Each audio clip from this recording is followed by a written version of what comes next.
Welcome back, comic book fans, to Comics Rediscovered. If you're like me, you've noticed, although a lot of the key modern books have been going up and up in value in the last few years, those prices are starting to stall out and are even starting to slip.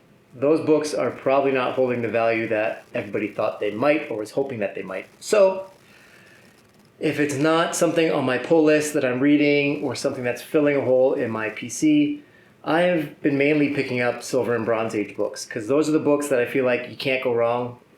Even if the price slips a little bit, long term, anything Silver or Bronze Age that's a key is going to hold its value.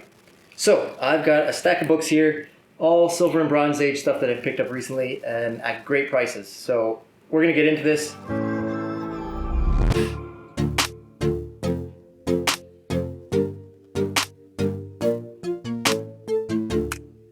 Let's start it off with what I think is an undervalued DC hero. This is the Spectre. So, first solo title for the Spectre. First appearance is in Showcase. That book is a little bit pricey, but these Spectre number ones, nice old books. I love the way they look. This is a 12 center, but pretty affordable. I got this for, I don't know, $10, $20, something like that. It's in kind of rough shape, but that's okay. I like these books in rough shape. So I'm going to give this one a bit of a clean. It's got a split spine, not much I can do about that, but undervalued character. I think this is a pretty dope character, and be on the lookout for Spectre stuff. All right, next up, Spawn 1. Everybody's got to have a Spawn in their collection. This was stuff I was reading when I was a kid and I was collecting books. The initial run of Spawn, I don't know, I probably read up to not far, maybe issue 30 or something before I had gotten out of comics. But I was around for all this stuff, and I love the Spawn movie. I don't think it holds up. That was at 96, 97 that came out maybe. I was right around the right age. I thought the movie was great, but I don't think it holds up. But everyone's got to have a Spawn 1, and my local shop had this. It's pretty minty. I can't see anything wrong with this book. It looks real sharp. Looks great in here too. $20, I think. They had a few of them in the bin, varying grades. This one was $20, so I figured can't go wrong. All right, next. Two more books that I think every Canadian should probably have in their comic collection. First, Alpha Flight. This Canada's superhero team in Marvel Comics. Again, as a Canadian, you need this. This isn't in great condition. It's maybe 7.5. There is some nicks on the corners, but not color breaking for the most part. But there is one down here in the corner that is color breaking. I'll get some closer shots of this, but cool book. I love the yellow cover. Every Canadian's got to have an Alpha Flight. And to go with that, we've got Captain Canuck, the first truly Canadian superhero. This was published by Company Comics here in Canada. I don't know if many of these got down to the States, so if you're an American watching this, this is Canada's comic book hero. There's been, 4 or 5 volumes of Captain Canuck. They never last very long. But first fantastic issue, and actually in great shape, considering the age. This was 1975, I think. It's got a spine roll, but no spine ticks. Corners look pretty sharp. I'll have to look at the back of this book. I haven't looked at it closely yet. But this is probably in the 9s, 992, something like that. Nice book from 1975. And as a Canadian, again, got to have it in the collection.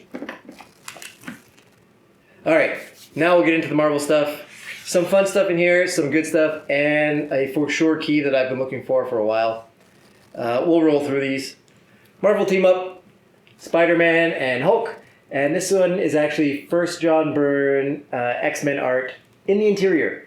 I didn't know that when I bought this book.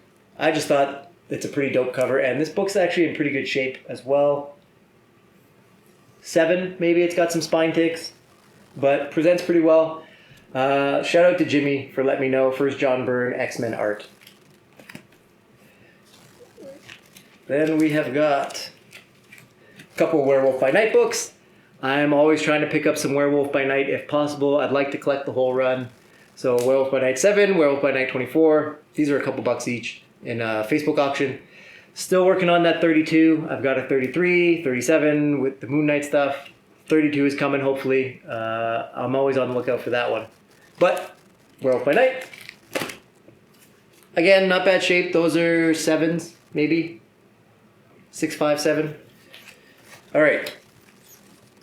Now we've got some of the bigger titles. We've got The Defenders. First Wrecking Crew. First full appearance of the Wrecking Crew. I have a feeling at some point these guys are coming. They're a big villain team. They've got to appear at some point in a Marvel film. Whether it's they do another Defenders now that they've acquired the Netflix series. Hopefully they do a proper Defenders, not whatever that Netflix series was. But Fantastic Four, like these guys are all over the place. There's going to be Wrecking Crew at some point. And again, I got this cheap. This one was a bit dirty. And I've started cleaning it up, so hopefully I can get this nice and clean and this turns into a decent grade. And we've got Avengers 44. I'm always out for early Avengers stuff. I don't think anything key about 44. This one has a fold down the center. It's got some yellowing on the spine. It's kind of dingy looking, but fun book. Fun book for me to work on, try and press and clean it, get it nice looking.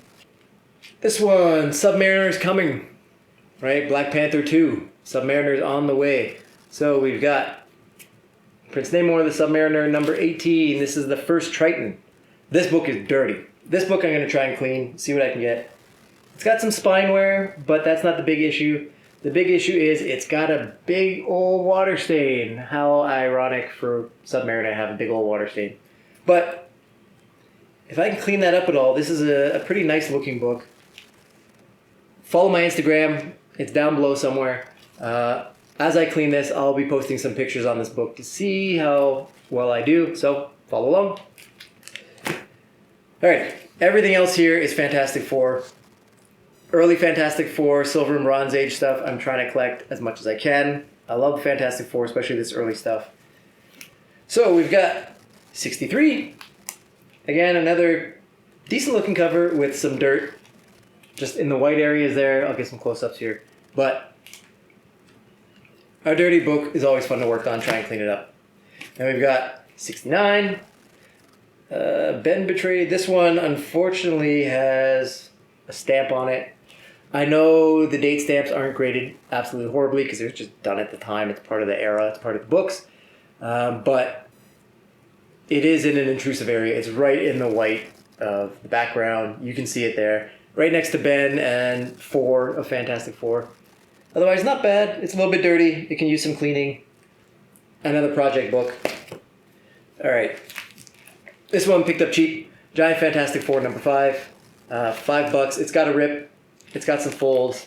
It is dirty as hell. But early Fantastic Four, nice stuff. Happy to pick that up, 50 cents. All right, and here's the big one. This is a book that I've been trying to track down for a while. Before they announced Fantastic Four coming to the MCU, I was on the lookout for this book.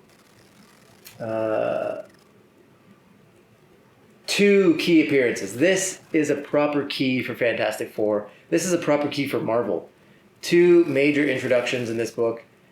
And I got this at a pretty good price. It is dirty. It's got a little bit of marker on it, but I think it's grease pen, which does come out. Grease pen you can get off of a comic book without too much risk of damaging the book. Fantastic Four. This is the king size special. So yeah, Fantastic Four annual number 6. First Annihilus, first Franklin Richards. They've got a price tag on this, $350. I didn't pay anywhere near that. I think I got this for 200 Canadian. I've had this for a while now. This was at my P.O. box. I think this was 200 Canadian that I paid for it. So I was happy. A little bit of grease pen. I can clean that up. Otherwise, it looks good. When I picked this book up, I was concerned. This came in like a manila envelope, basically.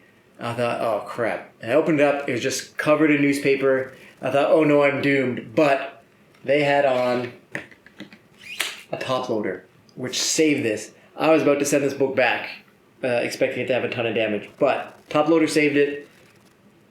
Corners are all right. There's a bit of a crush in the top here. Bottom corners are not bad. You know, it's got some spine ticks. It needs some love, but not bad. This is like a 6.5. Maybe a 7, if it's cleaned. If I can get that grease pen out, I'll slay a 7. Again, stick around. I will be sending this in for grading once it's all cleaned and pressed. And I'll post that stuff all over Instagram as well so you can see. So, let me know. What do you think? Are you getting into silver and bronze as well? Are you eschewing modern stuff? Like, I'm not really touching modern keys right now, unless it's a steel. But silver and bronze, I think that's where it's at. Leave that comment below. Subscribe to the channel if you haven't already. And I'll catch you in the next video.